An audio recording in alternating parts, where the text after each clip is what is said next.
turbomachinery equation. So we had seen that the specific work is given by delta of UCU. Delta of UCU means U2 CU2 minus U1 CU1 for the configuration we had considered, that is centrifugal pump impeller. Here U1 and U2 are blade velocities at points 1 and 2. So given by the equation phi d n by 60, where d is the corresponding diameter. At 1 it is d1, the entry diameter. At 2 it is d2. Cu1 and Cu2 are the components of the velocity in the u direction or tangential direction. This has a very important name, the whirl component, WHIRL, whirl component. So Cu1 and Cu2 are the whirl component, otherwise tangential component. So you find out the product UCU at 1, then UCU2 at 2. So this UCU at 2 minus UCU at 1. This will give you specific work. So specific work you see here is the product of two velocities. So obviously the unit of specific work should be meter square per second square. Okay, now the issue here is to show specific work as the sum of three different effects.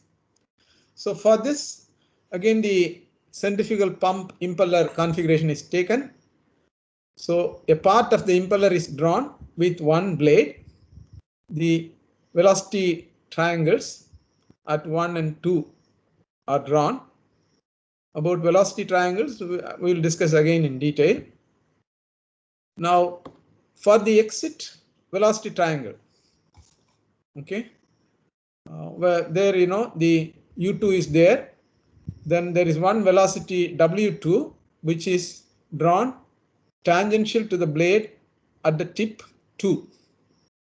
Then you have the absolute velocity C2. So all these three velocities constitute a triangle. Two angles are also indicated.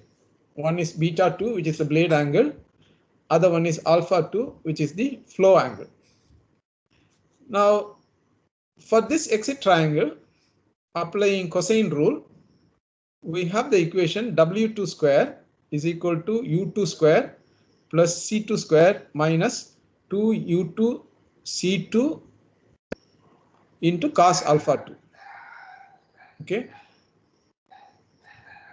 But we know that C2 cos alpha 2 is nothing but Cu2, the whirl component of the velocity C2.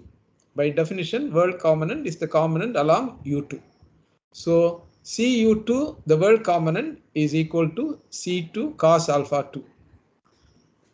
From that I can write U2 Cu2 is equal to C2 square plus U2 square minus W1 square, the whole divided by 2.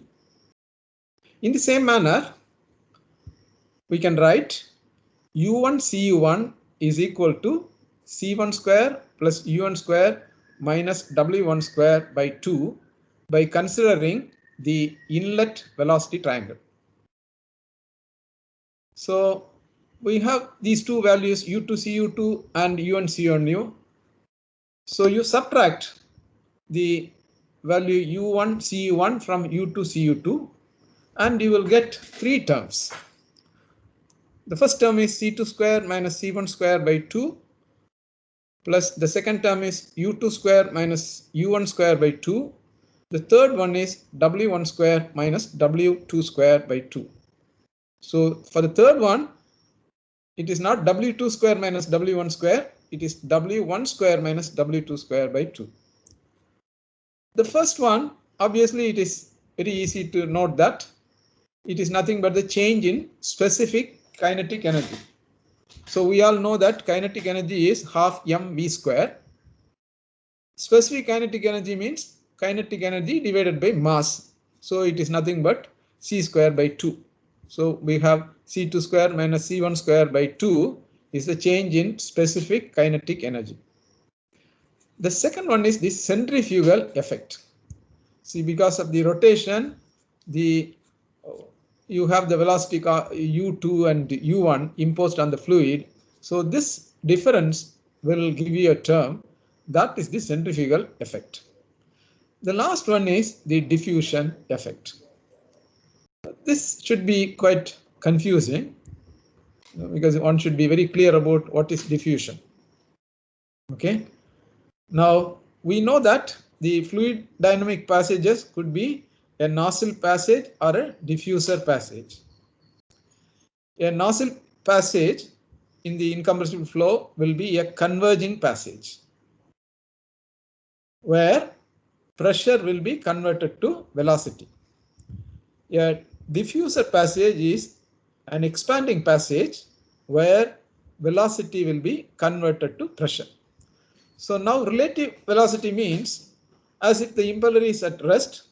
So inlet, if you have a higher velocity W1 and exit you have a lower velocity, this W1 square minus W2 square by 2 will create some head or some energy transfer.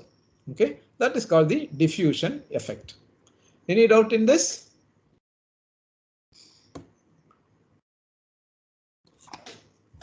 Okay, we'll pass on to the next one. The next one is classification of turbo machines based on flow direction. Okay, you have this classification given earlier. There are various classifications, and one of them is based on the direction of flow in the impeller blades. Okay, seen in the meridional view. So basically there are three: radial flow, axial flow, and mixed flow.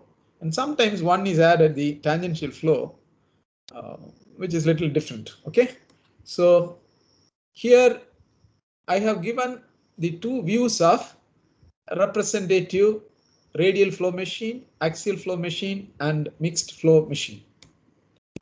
The first one, radial flow machine, is similar to that of centrifugal pump impeller. So in the meridional view, by definition, a meridional view is one where the axis is seen.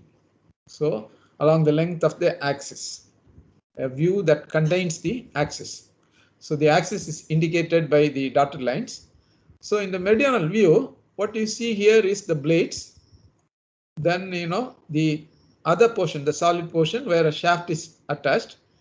The solid portion, that's called the hub. So hub and the blades.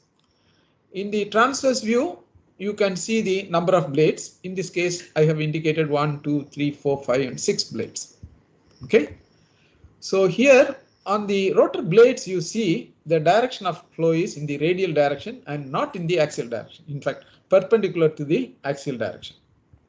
Okay, as shown by the green line. The next one is the axial flow. There are many axial flow machines. Turbines are there, pumps are there. So here the axial flow runner drawn in red.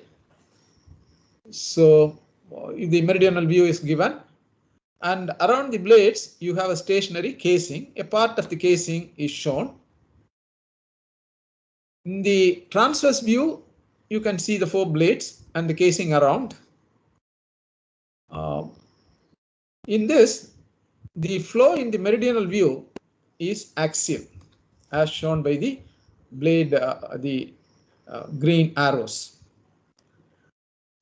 The blades, you have the blade tip and the central region where the blade is attached, that is the hub. Quite often people study the variation of flow from the hub of the blade to the tip of the blade. Hub is the middle portion on which the blade is attached. The last one is the mixed flow impeller or the mixed flow pump impeller. One can think of a turbine also like this. Only thing is usually the flow direction will be opposite. So you have a conical shaped hub and the shaft is attached. Some casing is indicated. So in the meridional view, again, meridional view is a view which contains the axis. Then you have the transverse view, which is perpendicular to the axis. So in the transverse view, here in the mixed flow case, I've shown 5 blades, and because the direction of flow in the meridional view is inclined to the axis, that means it is neither radial nor axial. It's called mixed flow machine. Okay, any doubt? No, sir. No doubt. Okay.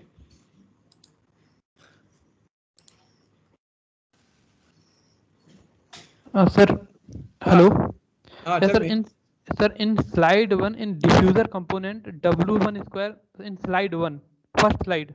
Sir, in diffuser component, suppose that there is no friction, then can we say that W1 is equal to the W2? Obviously, then no diffusion effect. Okay, okay, sir. Thank you, sir. In many cases, U1 and U2 will be same for axial flow machines, because at inlet and outlet for the fluid element, the distance from the axis will be same, axial flow. Yes, sir. So I am asking. Yeah, this Yes, is, you are asking about diffusion effect. When yes, W sir. same as W2, no diffusion effect. Only 2 effects will be there. Yes, sir. If friction will not be there, then no diffusion will be there. No diffusion. Okay, sir. Okay. This is important. The point I was mentioning, centrifugal effect. In centrifugal pumps, this is very, very significant. In Yes, axial sir. pumps, this is 0. Maybe you may have to note down. I will again tell. Okay. Okay. Now coming back to concept of degree of reaction, R. Okay. It's an important concept in turbo machinery. All turbo machinery will always talk about what is the reaction, what is the degree of reaction. What is this about? Okay. To explain that, let us first take the case of a hydraulic turbo machine. So consider a turbine. So schematically, I have indicated a runner, okay, attached to the shaft. It is inside a casing. So mark 2 points, 1 and 2. At 2 is the 1 is the entry, 2 the fluid will flow down. Okay. Now at 1, the total head H1 is the sum of the pressure head and velocity head, as indicated by P1 by rho g and V1 square by 2g. Okay, the pressure head and the velocity head. At point 2, the total head H2 is P2 by rho g plus V2 square by 2g. See, each of these terms will have the dimension of meter. V square by 2g meters will be there. P1 by rho g also, if you check, the unit is meters. So total head in meters is given by pressure head plus velocity head. Now specific work is G into H1 minus H2. This, already it was discussed earlier. For hydraulic machines, this is what we use. So this can be now written as G into P1 minus P2 by rho g plus G into V1 square minus V2 square by 2g. So there are 2 effects.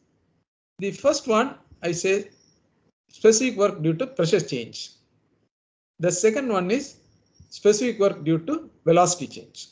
So the total specific work is the sum of these 2 specific works. Now the definition of R is W specific due to pressure change by total specific work. So you can show that it is equal to 1 minus W specific due to velocity by W specific. So you can write it as an expression, or literally it is degree of reaction is the fraction of energy transfer due to pressure change in the rotor. Now, if I ask you what is the energy transfer in the stator, what will be your answer?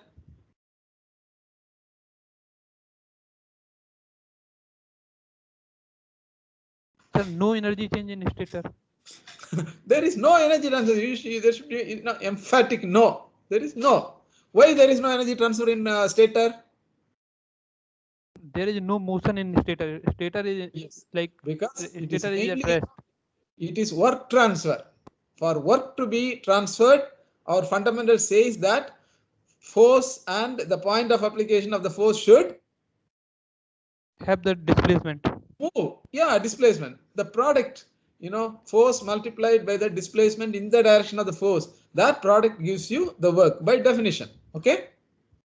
So in the stator, there is no work transfer. The total work transfer is in the rotor only, of which how much is due to pressure change. That when compared to the total, that is termed the degree of reaction R. Any question?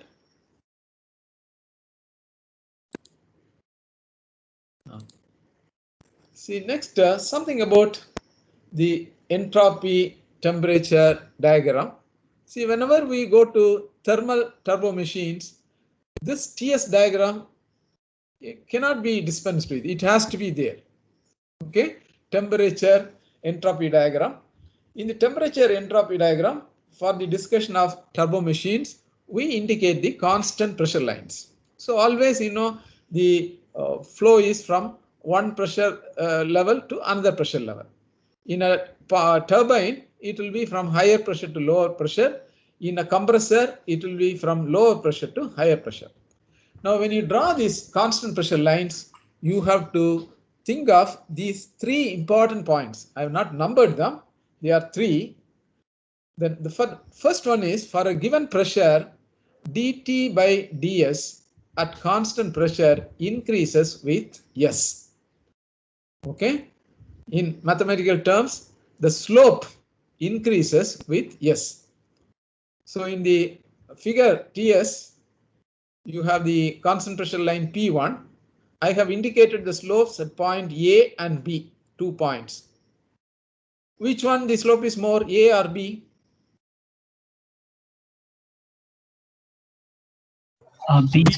B. On B it is more. If you have some understanding of what is slope, obviously it is at B. So the dt by ds at constant pressure increases with S. The second one is dt by ds at constant S increases with T. So that means you consider the point D and another point on the higher pressure. Okay, I have not marked that point. Say you take it as E. Now find out the slope at D and find the vertical line intersecting P2 at some point, the slope there. So according to this statement, the slope at D is less when compared to the slope at the same entropy value, but at a higher pressure P2, dt by ds. Okay. The last one is the delta T between two constant pressure lines increases with S. Okay. So you move from D to C. Okay. At D between P1 and P2, the temperature difference is delta TD. At C, the temperature difference between pressures P1 and P2 is delta C. You find that delta C is more than delta TD. Delta TC is more than delta TD. So these are some of the points you should have in mind when you draw the constant pressure lines. Okay. Now we will see the processes, the compression process and the expansion process in the TS diagram. First, we will take a compression process. So you have the compression from pressure P1 to P2, P2 greater than P1. Now the compression is from A to B. So capital AB indicates the process, and that is isentropic process. I have also indicated another process AB dash. This AB dash could be adiabatic or polytropic. When it is polytropic, this N is greater than gamma. So gamma is 1.4. This could be 1.5 or 1.6. Now, what is the difference when I say this A B dash is adiabatic, and when I say that A B dash is polytropic, what is the difference? Frictional losses. In which Entropy case? increase. AB dash. Huh? AB Yeah. dash. Yeah. In a polytropic process or adiabatic process? Oh no, that I don't know. Yes. Anybody? So the work done is more in polytropic, right? Okay. Work Anything done else? will be- Anything else? Some important difference. Hello. Tell me. Sir, in polytropic process, PV to the power n is equal to the constant, sir. Yes. And in adiabatic process, PV to the power gamma is equal to the constant. So adiabatic process should be AB, no? Not AB dash. Irreversible and adiabatic. Irreversibility. Where? See, I think while discussing about entropy, I don't know whether I discussed in your class. See, about entropy, some 4 points are there. The first one is the definition of the term entropy. The second one is how entropy of a system can be increased. So maybe I will again discuss another day. Entropy of a system can increase by only 2 ways. One is by heat addition, the other one is by irreversibility. Okay. Then the third point about entropy is entropy of a system can decrease only by heat removal. Okay. The fourth point is entropy of the universe will always increase. So I have given only 4 points. The first one is the definition of entropy change. That is something like ds is equal to dq by t reversible. The second one is about entropy increase of a system. The third one is about entropy reduction of a system. And the fourth one is about the entropy change of the universe. Okay, now coming to A B dash, it is very clear that the entropy at B dash is more than that of the entropy at A. So there is an entropy increase. So entropy can increase by 2 ways. What are the 2 ways? Heat addition and irreversibility. Okay. Now, if I give you a clue that normally polytropic process is taken as a reversible process. Adiabatic process, the emphasis on no heat transfer. Okay.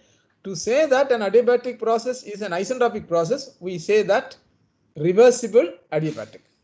So when an adiabatic is not reversible and when there is no heat transfer, entropy changes because of Irreversible reactions. irreversibility. So if I treat this as adiabatic process, the entropy increases because of irreversibility.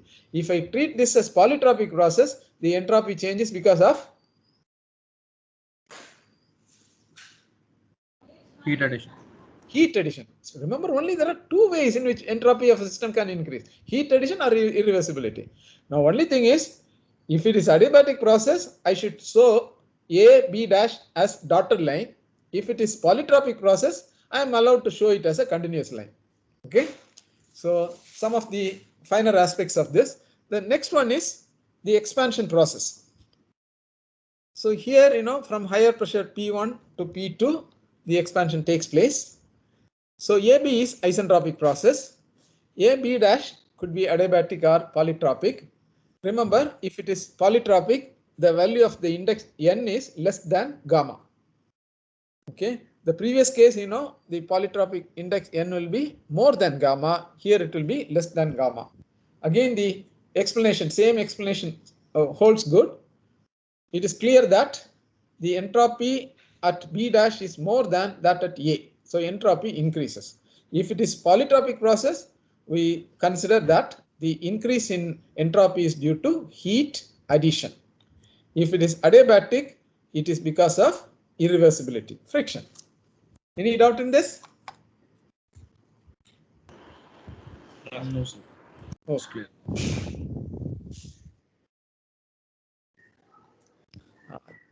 Now the idea of static and stagnation state or condition for a flowing fluid.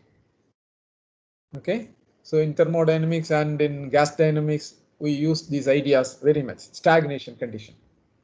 So stagnate means, something is not moving, at rest.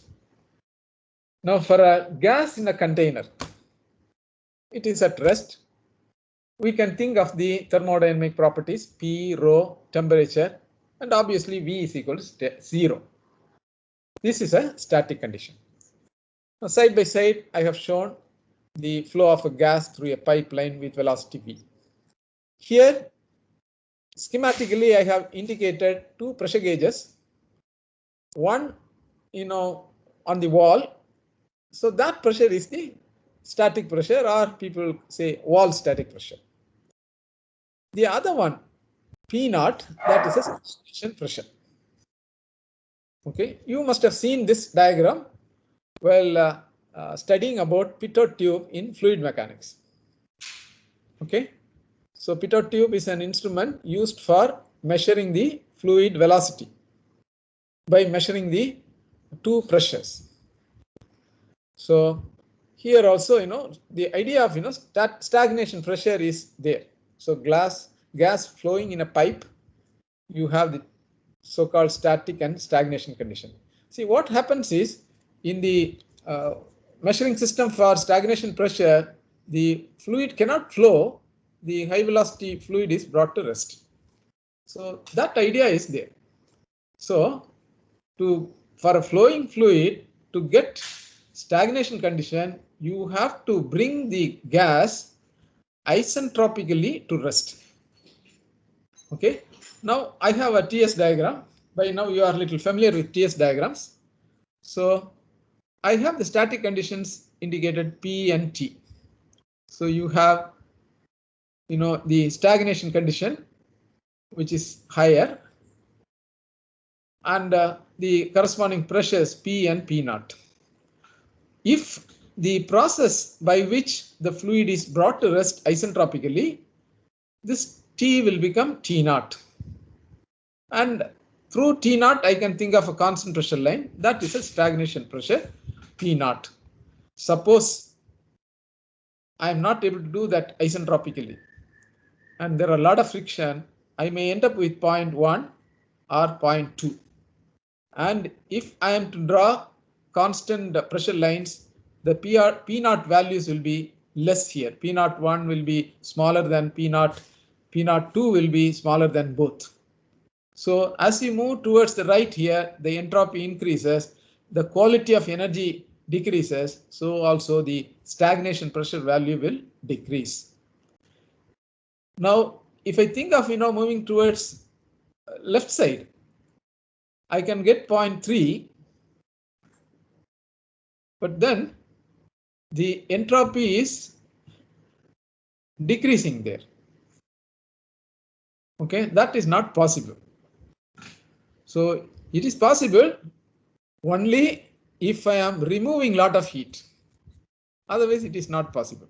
Okay, because entropy of a system can decrease only by heat removal. Again, to explain the idea of stagnation property for a flowing fluid. So think of a pipe through which the fluid is flowing with pressure P, then temperature and velocity T and V. Now I think of bringing it to rest to a reservoir isentropically. So where it is at rest, I have the condition P naught, T naught, rho naught, and the velocity becomes 0. Or I can also think of the flow coming to this pipe is from a reservoir, and isentropically it flows out, and in the tube I get P, T and V. In that case, whatever condition I will have in the reservoir, that is the stagnation properties or the upstream reservoir properties. Okay, so the important idea is a flowing fluid can be related to a stagnation condition, okay, or total condition otherwise. Now we'll see the next one. Okay, now the degree of reaction for thermal turbo machines. See, for thermal turbo machines, let us first consider a thermal turbine. So it's a radial inflow turbine. So the rotor is shown with the shaft. Then the stator part is there. The fluid enters at 1 and finally goes out at 2. At 1, the stagnation enthalpy H01 is equal to H1 plus V square by 2. At point 2, the stagnation enthalpy is H02, which is equal to H2 plus V2 square by 2. Okay. Now the specific work is H01 minus H02. This will come from the energy balance equation. So this H01 minus H02 can be written as H1 minus H2 plus V1 square minus V2 square by 2. So the first part, the first term is specific work due to enthalpy change. The second one is specific work due to velocity change. So degree of reaction is defined as H1 minus H2 by W specific. Okay, specific work, which may be also written as 1 minus V1 square minus V2 square by 2. So hence degree of reaction is the fraction of energy transfer due to static enthalpy change in the rotor. Okay. Now this, you find that there is some difference between the definition of degree of reaction for thermal machines and hydraulic machines. Okay. In the hydraulic machines, degree of reaction is, what is degree of reaction in hydraulic machines? Due to pressure change, sir. Okay, is the fraction of energy transfer due to pressure change in the rotor. In thermal machines, Due to enthalpy change, static enthalpy change. static enthalpy change. For, can you create a definition which will be true for both? It is not due to velocity change. That is a statement. Does it look like a definition for degree of reaction? Form it properly.